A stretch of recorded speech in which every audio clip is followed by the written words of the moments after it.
The silence in the boardroom wasn't just quiet. It was a physical weight, pressing down on the polished mahogany table like a heavy hand. Evelyn, the CEO who built this company on flawless execution, had just quoted the acquisition figures with a 12% error. And I, her head of HR, had just corrected her, not with a whisper, but with lethal precision in front of the entire investor board. She looked at me then, her gaze cutting across the room. It wasn't angry. It was unflinching, calculating. To the men in suits, this looked like insubordination. But I knew the truth. This was a lover's quarrel disguised as corporate strategy, and the air between us suddenly felt dangerous. The atmosphere in that room had been thickening for an hour, heavy with the scent of expensive espresso and the sharp, metallic tang of ambition. We were negotiating the merger of the decade, the kind of deal that makes careers or ends them. The investors sat around the table like a jury, men who measured human worth in stock options and quarterly returns. They were waiting for a weakness, a crack in the facade, and Evelyn was usually the one person who never gave them one. She stood at the head of the table, a study in control. She wore her authority like the tailored charcoal blazer she favored, impeccable, sharp, designed to deflect. Usually, watching her present was like watching a masterclass in dominance. She moved with a predator's grace, anticipating questions before they were asked, dismantling objections with a smile that didn't quite reach her eyes. I watched her from the periphery, seated near the window where the afternoon sun was trying to force its way through the blinds. To anyone else, she was a statue of confidence. But I knew the map of her body better than I knew the spreadsheets in front of me. We hadn't touched in 3 weeks, not since the night the boundaries blurred and then snapped back into place, and I could see the toll of that abstinence in the set of her jaw. Then it happened. She clicked to the slide on personnel risk assessment. It was my domain, data I had compiled with agonizing care. Evelyn glanced at the screen, then back to the lead investor, Mr. Sterling. She began to speak about the attrition rates, but the numbers she gave were inverted. She was quoting the risk as the safety margin. It was a critical error, the kind that turns a profitable acquisition into a liability, a mistake that would kill the deal before the ink was even mixed. Mr. Sterling's brow furrowed. He opened his mouth, ready to tear the projection apart. My decision to speak wasn't calculated. It was instinct. It was the same protective impulse that makes you reach out to catch a falling glass before you even register it slipping. Actually, I said, my voice cutting through the low hum of the HVAC, if you look at column B, you'll see the retention figures are projected at 90%, not the inverse. The risk is negligible. The shift in the room was immediate and sensory. The investors, 6 men who hadn't looked at me twice since the meeting began, swiveled in their chairs. The weight of their attention moved from the CEO to the head of HR, heavy and assessing. The silence that followed was absolute. Evelyn stopped mid-sentence. She turned slowly, her movements deliberate. When her eyes met mine, the air charged, thickening with a sudden, suffocating intimacy. She didn't look grateful. She looked exposed. For a heartbeat, we weren't in a boardroom. We were back in her apartment, in the dark, where the power dynamics were fluid and the only currency was touch. She stared at me, and I felt the precise texture of her shock. I had saved her, yes, but I had done it by proving her wrong. Right, Evelyn said, her voice smooth, recovering with a terrifying speed. As the head of HR points out, the stability is higher than projected. She finished the presentation, her cadence returning to its usual rhythm, but the energy in the room had fractured. The meeting adjourned 10 minutes later. As the investors filed out, shaking hands and murmuring approval, the room felt empty in a way that had nothing to do with people. It was a charged vacuum, left behind by a storm that hadn't quite broken yet. I gathered my files, feeling the heat of Evelyn's gaze on my back, heavy and unresolved. I knew, with absolute certainty, that the silence was far from over. My office was designed for transparency, floor-to-ceiling glass that offered a panoramic view of the bullpen. Usually, I appreciated the visibility, the illusion of openness it created for the staff. Today, however, it felt less like a sanctuary and more like a display case. I sat behind my desk, my hands resting flat on the cool surface, trying to steady a pulse that hadn't slowed since the boardroom. The team outside moved in muted time-lapse, unaware that the tectonic plates of the executive floor had just shifted violently beneath their feet. I closed my eyes, and the boardroom dissolved. In its place, the memory of last July washed over me. The corporate retreat in Aspen, the cabin, the way the altitude made the air thin and desperate. We had spent 3 nights drinking expensive wine by a fire that was unnecessary for heat but essential for atmosphere. We hadn't slept together. That was the tragedy of it. We had hovered on the precipice of something irreversible, a hand lingering too long on a waist, a gaze that held for seconds past polite, a conversation that stripped us both bare without removing a single piece of clothing. We had built a cathedral of tension and then simply walked away from it, locking the doors and pretending we didn't both have the key. That unresolved proximity was a ghost that haunted these hallways, invisible to everyone but heavy enough to suffocate us both. The sound of my door opening shattered the memory. There was no knock, just the handle turning, the heavy sway of the wood, and then the sharp, definitive click of the lock engaging. It echoed in the quiet room like a gunshot. Evelyn stood with her back against the door. She didn't speak immediately. She just watched me, her chest rising and falling in a rhythm that was too fast for composure. The silence stretched, tight and vibrating. This wasn't just about the numbers. "You undermined me," she said finally. Her voice was low, stripped of the polish she used for the board. It was raw, a sound that scraped against my nerves. "I saved you," I countered. My voice was steady, though my stomach was doing slow, sickening rolls. "You were walking into a slaughter. Sterling would have torn that projection apart if I hadn't stepped in. I didn't need saving." She pushed off the door, walking toward my desk. Her steps were slow, predatory. I needed loyalty. I needed my head of HR to support the CEO, not correct her like a schoolchild. I support the CEO by ensuring she doesn't tank a billion-dollar merger because she's too proud to check her notes. It was the wrong thing to say. Or perhaps the right thing, if the goal was to burn the bridge completely. Evelyn rounded the corner of my desk. She didn't stop at the visitor's chair. She kept coming until she was standing inside my personal space, invading the zone that professional courtesy dictates we keep clear. The scent of her hit me then. Sandalwood and something sharper, like ozone before a storm. It was the same scent that had filled the cabin in Aspen, and my body reacted with a traitorous, conditioned response. "Is that what you think this is?" She leaned down, placing her hands on the arms of my chair, trapping me. Her face was inches from mine. I could see the gold flecks in her irises, the slight flare of her nostrils. "Pride? Control," I whispered. I didn't lean back. I held my ground, meeting her gaze with an unflinching stare that I knew infuriated her. "You hate that I saw you slip. You hate that I was the one who caught you." "I hate," she murmured, her voice dropping to a register that vibrated in my chest, "that you think you know me." "I do know you." The air between us thickened, charged with a sudden, violent shift in gravity. The anger was still there, but it was twisting into something else, something hotter and more dangerous. Her gaze dropped to my mouth, then snapped back up to my eyes. The proximity was suffocating. I could feel the heat radiating from her skin, a physical weight that pressed against me. She wanted to fire me. She wanted to kiss me. I wasn't sure which impulse would win, and the uncertainty was a drug. "Then you know," she said, her voice barely audible, "that I don't forgive public humiliation." She pushed herself upright, the loss of her nearness leaving me suddenly cold. She stared at me for one last, long second. A look that promised retribution or continuation, I couldn't tell which, and then turned on her heel. She unlocked the door with a sharp snap and walked out, leaving the door wide open. The office was empty again, but the air was heavy with her perfume and the wreckage of everything we hadn't said. By 8 o'clock, the executive floor had transformed. The frantic energy of the day, the ringing phones, and the hurried footsteps had drained away, leaving behind a skeleton of shadows and silence. The cleaners had already passed through, their vacuum cleaners humming a low, mournful note that vibrated through the floorboards before fading toward the service elevators.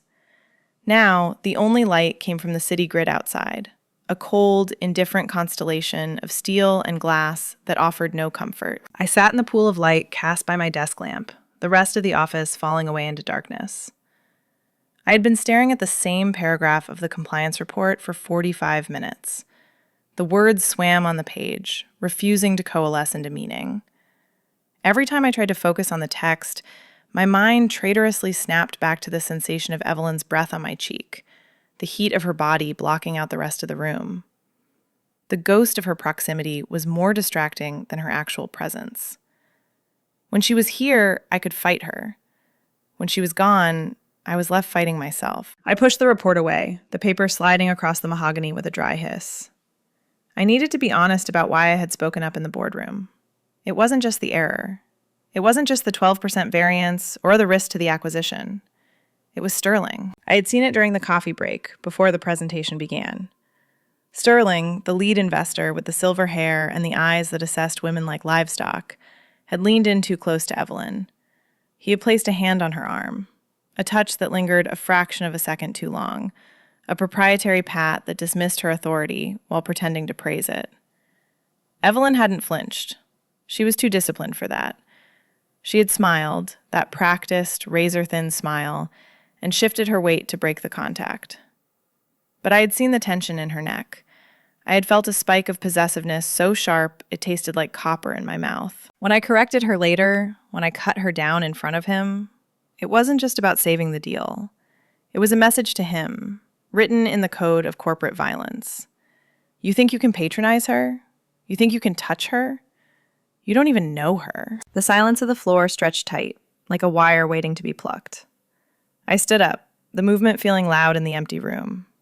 It was time to leave. I couldn't stay here with these ghosts. I began to pack my bag, my movements deliberately slow. I placed my laptop in its case, smoothed the leather folio, checked my phone for messages I knew wouldn't be there. Part of me was stalling. Part of me was terrified that if I walked out that door, I would run into her.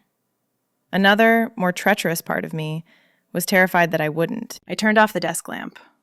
The darkness rushed in, instant and absolute, save for the ambient glow from the window. The office felt vast now, a cavern of glass and intent. I walked toward the door, my heels clicking on the hardwood floor. The sound was a rhythmic, lonely metronome counting down the seconds of the day. Click, click, click. I stepped out into the hallway. The corridor was long and dim, leading toward the elevator bank. I kept my head up, my pace steady, listening to the hum of the building's circulation systems. And then I heard it. A second rhythm. Another set of heels, syncing with mine, echoing from the direction of the corner office. I didn't stop, but my heart hammered a sudden, violent warning against my ribs. I wasn't the only one who had stayed behind to wrestle with the wreckage of the afternoon. The elevator doors slid open with a soft, hydraulic hiss, revealing the last thing I needed and the only thing I wanted. Evelyn was already inside. She was leaning against the back rail, her body curved into a posture of exhaustion I had never seen her permit in daylight. Her head was tipped back against the steel wall, eyes closed, her neck exposed in a line of vulnerable grace. For a second, before she registered the intrusion, she looked devastatingly human. Stripped of the CEO title, just a woman worn down by the weight of her own ambition. Then her eyes snapped open. She saw me. The transformation was instantaneous, spine straightening, chin lifting, the mask of command slamming back into place. But it was a beat too slow. I had already seen the cracks in the porcelain. I could have waited. I should have waited. But the magnetic pull that had been dragging me toward her all day was stronger than my survival instinct. I stepped inside. The doors slid shut behind me, sealing us in a 6x6 steel box of forced intimacy. The silence that descended wasn't empty.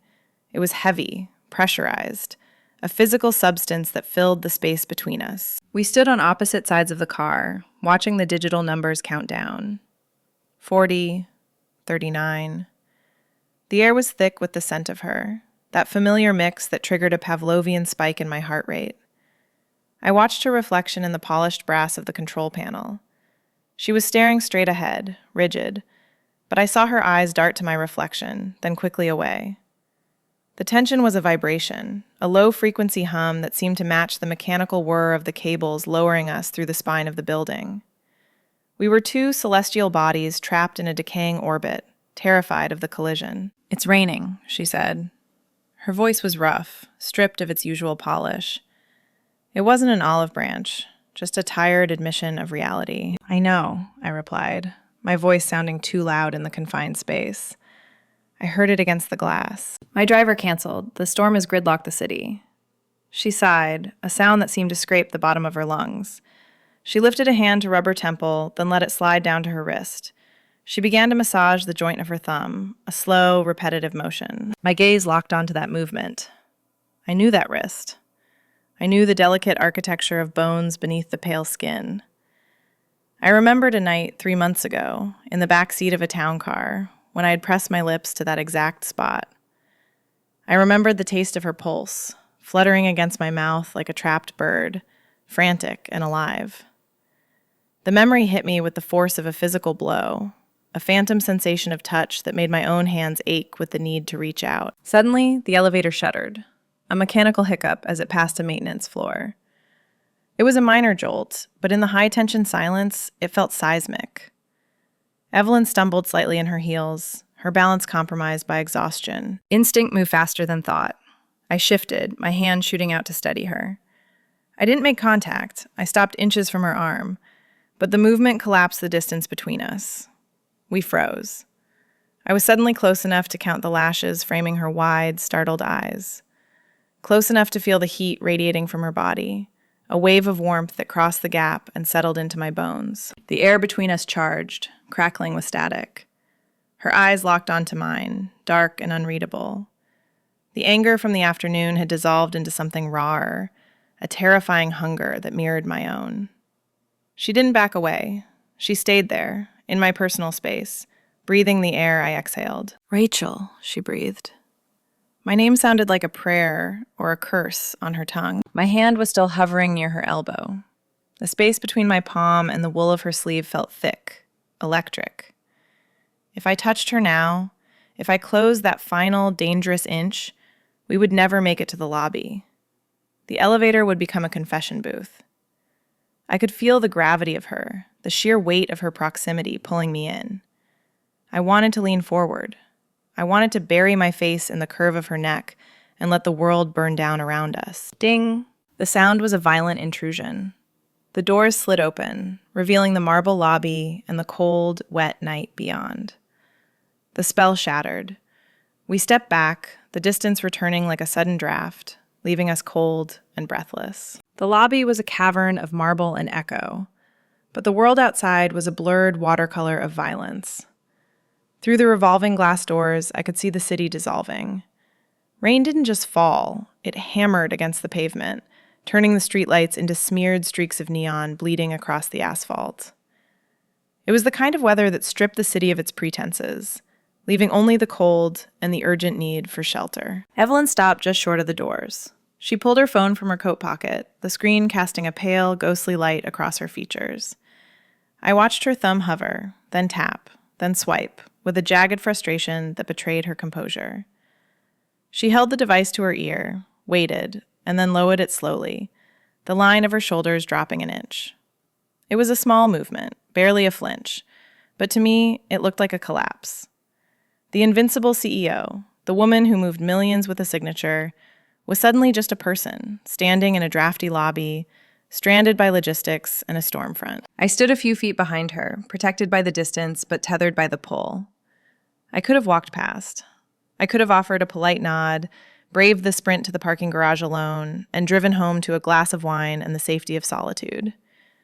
But the sight of her silhouette against the storm paralyzed my escape instinct. She looked small against the backdrop of the deluge. Not weak. Evelyn was never weak. But singular. Isolated. "He's not coming, is he?" I asked. My voice was low, pitched to carry only the few feet between us. She didn't turn around immediately. She stared out at the rain, watching a taxi splash through a puddle deep enough to swallow a hubcap. 20 minutes, she said, the words tight. He says 20 minutes. In this gridlock, that means an hour. You'll freeze waiting for a cab, I said. And the apps are surging to triple digits, if you can even find a driver. She turned then, clutching her phone like a lifeline she knew was severed. Her eyes met mine, and for a moment, the boardroom, the error, the correction, it all hung suspended between us. She wasn't looking at her head of HR. She was looking at the only other person on the planet who knew exactly why she hated feeling out of control. I'm parked in the executive lot, I said. The offer was simple, stripped of the heavy subtext we usually spoke in. My car is right here. I can drop you. The silence that followed was louder than the rain. I watched her calculate. I could see the gears turning behind those dark eyes, weighing the variables. The risk of proximity against the discomfort of the wait. The danger of being in my car in a confined space where the air would inevitably thin, against the humiliation of standing in a lobby waiting for a subordinate to rescue her. It was a risk assessment, and for the first time today, I held the controlling share. It's out of your way, she said finally, a token protest, a weak defense. It's on my way, I lied. We both knew where I lived. We both knew her penthouse was in the opposite direction. Don't be stubborn, Evelyn. It's just a ride. She hesitated for 1 second more, a heartbeat of resistance, and then exhaled, a surrender that sent a shiver straight down my spine. Okay, she whispered. Thank you. The shift was tectonic. In the office, she was the sun we all orbited. But here, with keys in my hand, I was the one with the escape route. I was the one in the driver's seat. Literally and metaphorically. Wait here, I said, my voice dropping into a register of command I rarely used with her. I'll pull up. No, she countered, stepping forward. I'll walk with you. I need the air. I didn't argue. I opened my umbrella, a wide black canopy that was strictly business, and we stepped out into the chaos. The wind hit us instantly, a physical force that shoved us together. The temperature dropped 20 degrees in a single step.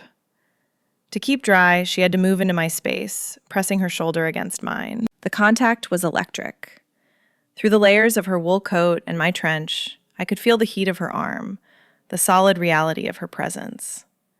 We walked in a synchronized rhythm, hip to hip, forced into an intimacy that was both necessary and devastating. The smell of rain on hot asphalt mixed with her scent and filled the small dome of dry space we shared. Every step was a negotiation.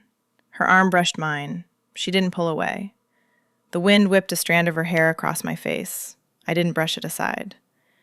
We were huddled together against the world, two conspirators fleeing the scene of the crime. The walk to the car was short, maybe 50 yards, but it felt like miles of crossed lines. When we reached my sedan, I unlocked it, the lights flashing a welcome in the gloom. I opened the passenger door for her. She paused on the threshold, looking up at me through the rain, her lashes wet, her expression unreadable. For a second, just a second, she looked like she wanted to say something, to acknowledge the terrifying shift in gravity that had just occurred. But she didn't. She slipped inside, into the leather and the dark. I closed the door. The sound was a heavy, final thud that sealed us in. I walked around to the driver's side, my heart hammering a rhythm that had nothing to do with the cold and everything to do with the woman waiting in the dark. The thud of the door closing sealed us inside, instantly cutting off the roar of the storm. The silence that followed was absolute, a sudden pressure drop that made my ears pop. Inside the cabin, the air was still and intimate, rapidly filling with the scent of damp wool, heated leather, and the lingering, sharp fragrance of her perfume. It was a sensory overload, a distilled concentration of everything I had been trying to ignore for weeks. I started the engine. The heater kicked to life with a low hum, pushing warm air against the windshield to fight the fog. I pulled out into the traffic, the wipers slapping a steady, hypnotic rhythm against the glass. Swish, click. Swish, click. It was the only sound in the world, a metronome keeping time with the erratic thumping of my heart. Evelyn stared out the passenger window, watching the city smear into streaks of neon and gray. Her posture had softened, the rigid lines of the CEO melting into the tired curve of a woman who had spent 12 hours wearing armor. I didn't know you drove a manual, she said softly. Her voice was low, barely rising above the hum of the engine. It was a deflection, a safe topic to bridge the gap between the sidewalk and the truth. I like the control, I replied, shifting gears as we merged onto the avenue. Automatics feel detached.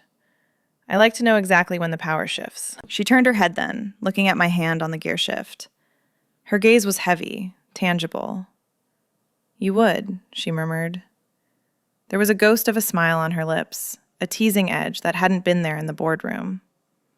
You always did have a problem with delegation. I have a problem with inefficiency, I countered, glancing at her.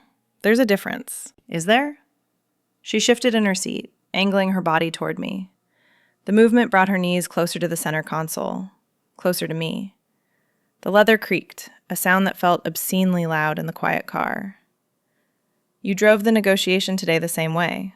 Calculated aggression. Someone had to steer, I said, keeping my eyes on the wet asphalt. You were drifting. The air in the car tightened. I had pushed the boundary again, testing the limits of this new, fragile truce. Evelyn went quiet. I watched her reflection in the windshield, the way the streetlights played across her features. Shadow, light, shadow. She was wrestling with something, chewing on the inside of her cheek. You were right, she said finally. The admission was quiet, almost lost under the sound of the rain, but it hit with the force of a collision. Evelyn Lang didn't admit mistakes. She corrected course and pretended the error never existed. In the boardroom, the figures. You were right. I tightened my grip on the wheel. I know. You're terrible at accepting a concession gracefully, she laughed, a dry, breathless sound. And you're terrible at being vulnerable, I shot back, emboldened by the dark and the rain. It's untenable, Evelyn. You can't hold the ceiling up by yourself forever. Eventually, your arms get tired. My arms are fine, she whispered, but the defiance was weak. We hit a red light at the intersection of 4th and Main. The car shuddered to a halt. The traffic signal bathed the interior of the car in a deep crimson glow, turning the rain on the windshield into drops of blood. I turned to look at her. She was already watching me. The playfulness was gone, replaced by a look of raw, unflinching hunger that stole the breath from my lungs. In the red light, her eyes were dark pools, wide and searching. She looked at my mouth, then up to my eyes, her gaze tracing the line of my jaw with a physical intensity. The truth is, she said, her voice dropping to a husk, I didn't hate that you corrected me.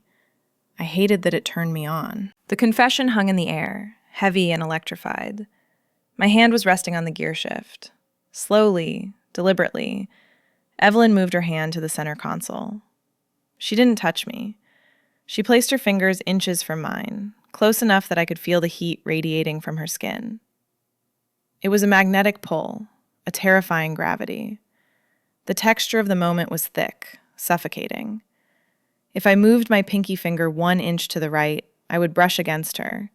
And I knew, with absolute certainty, that if we touched now, we would ignite. The light turned green. The spell broke, but the tension remained, coiled tight in the space between our hands. I shifted gears, my knuckles brushing the air where her hand rested, a near miss that sent a shockwave up my arm. I drove the last few blocks in a silence that was no longer empty. It was full of everything we were about to do. I pulled up to the curb of her building, the engine idling low and steady, vibrating through the frame of the car like a second heartbeat. The engine cut, and the vibration that had been humming through the seats died instantly. The silence that rushed in to fill the vacuum was absolute, heavy with the sound of rain drumming against the metal roof. It was a rhythmic, enclosing noise, like being inside a heart that was beating too fast. Outside, the wiper blades froze mid-arc, leaving a smear of refracted city light across the glass. Neither of us moved. The door handle was right there, a simple piece of brushed chrome that offered escape, but Evelyn didn't reach for it. She sat perfectly still, staring straight ahead at the wet pavement of the circular drive. The air in the car was finite, rapidly being consumed by the shallow, synchronized rhythm of our breathing.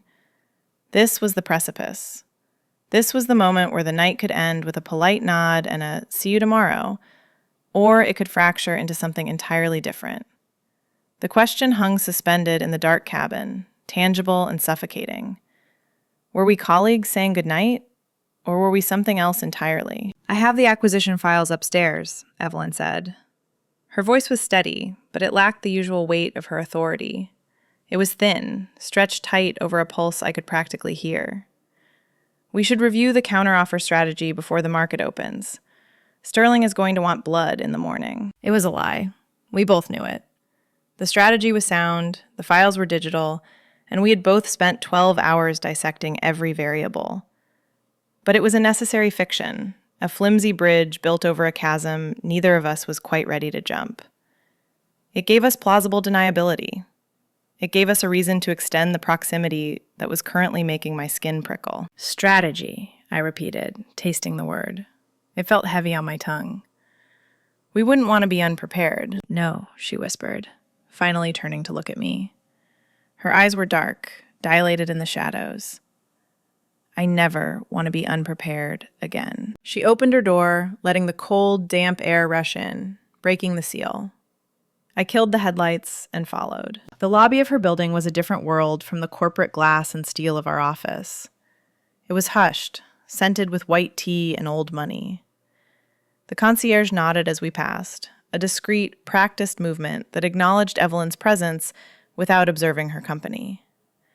We walked to the private elevator bank in silence, the sound of our heels absorbed by the thick, plush rugs. The elevator ride up to the penthouse was nothing like the steel box we had shared earlier. This car was lined in wood and mirrored glass, moving with a smooth, silent velocity that made my stomach drop.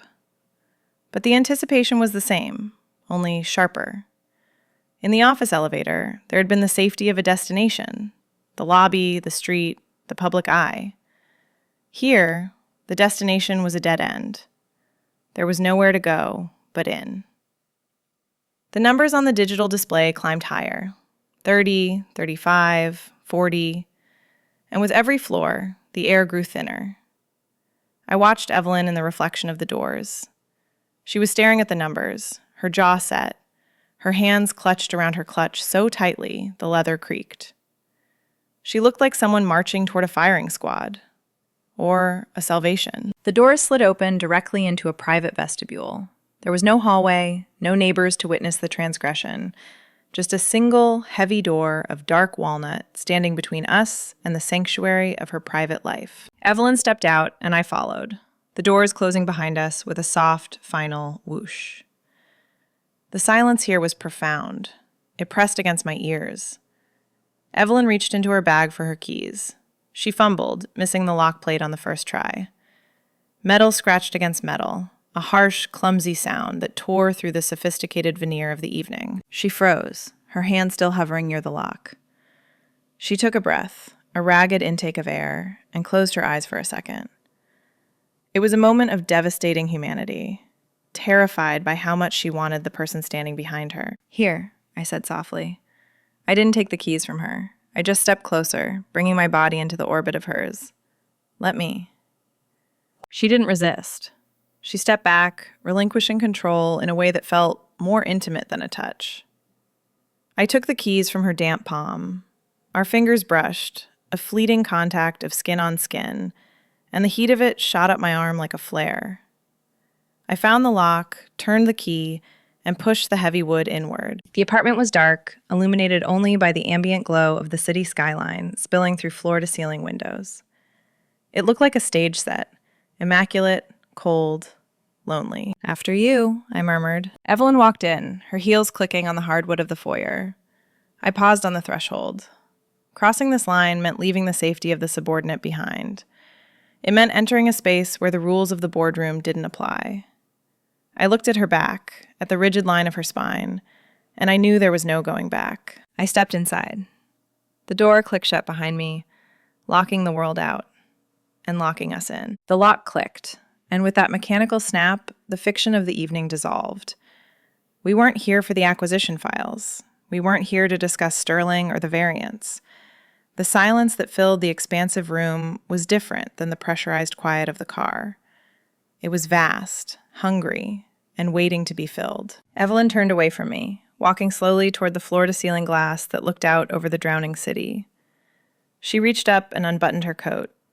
The heavy wool slid off her shoulders, falling to the floor in a heap she didn't bother to check. It was a gesture of absolute abandonment.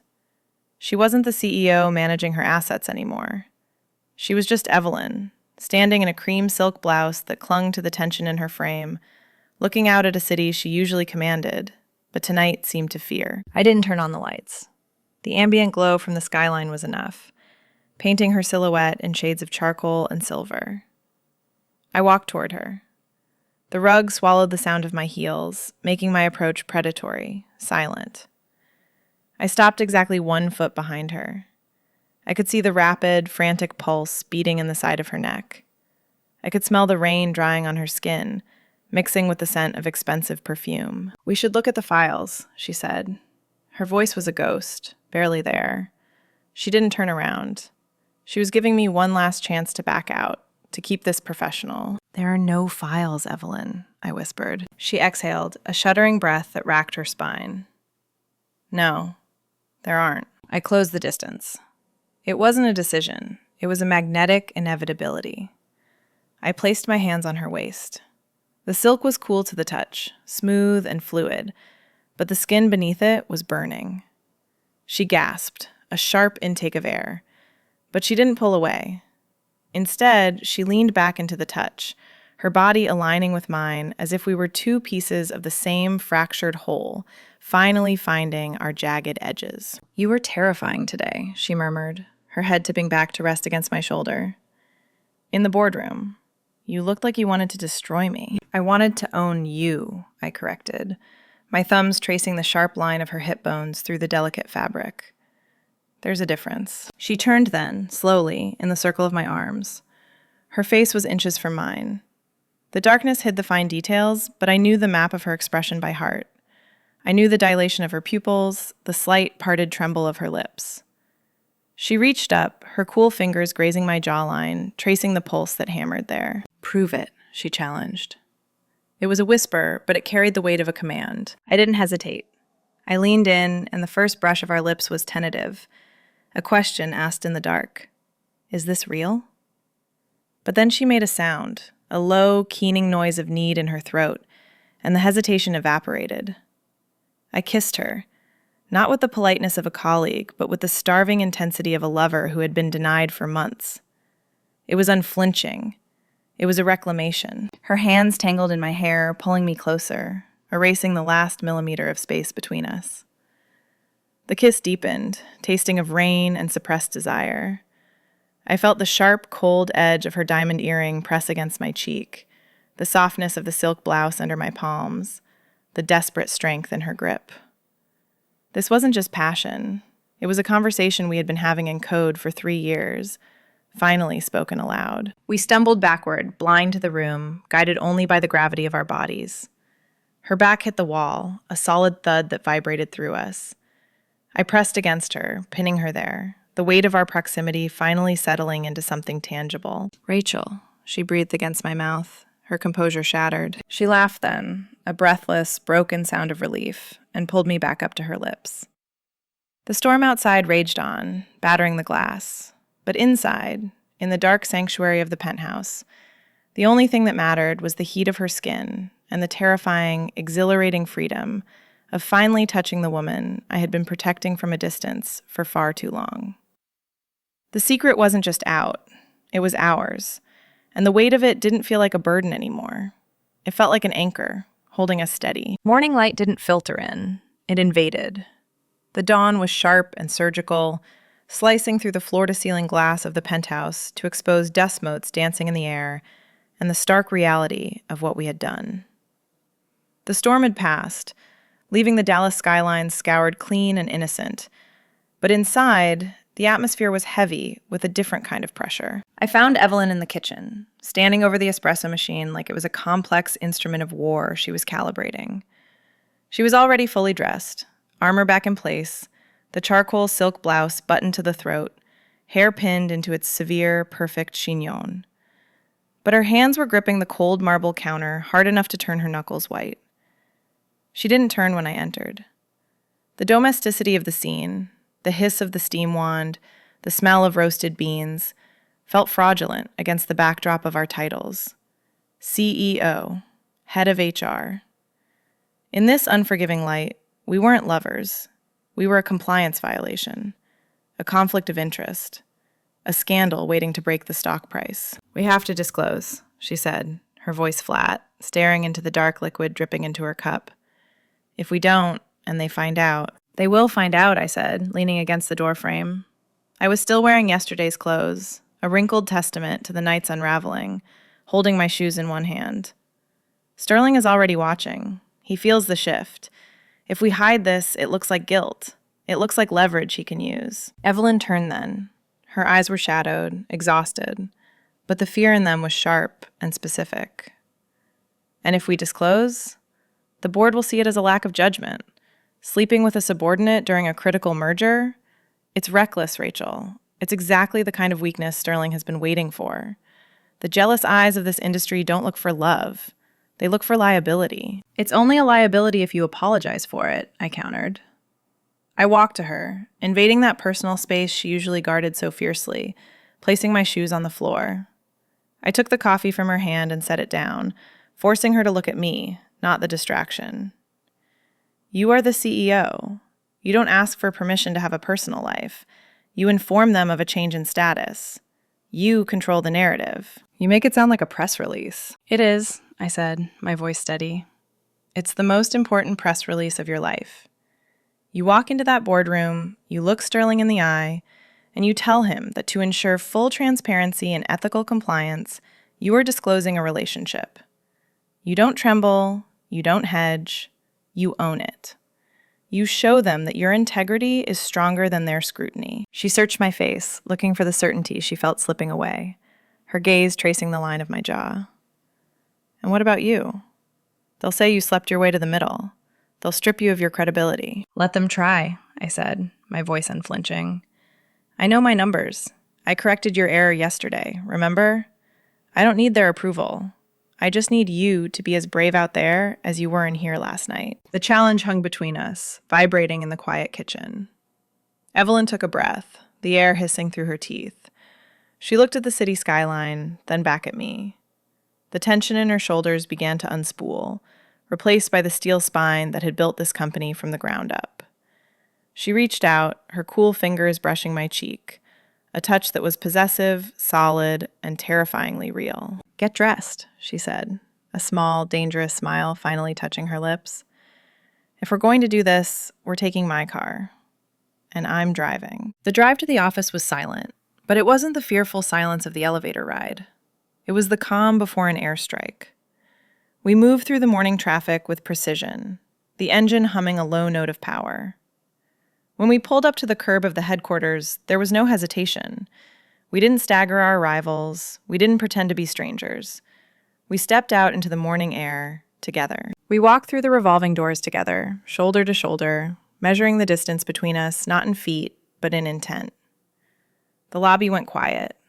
I saw Sterling by the elevators, his eyes narrowing as he clocked the lack of professional distance, the undeniable magnetic field we no longer tried to mask.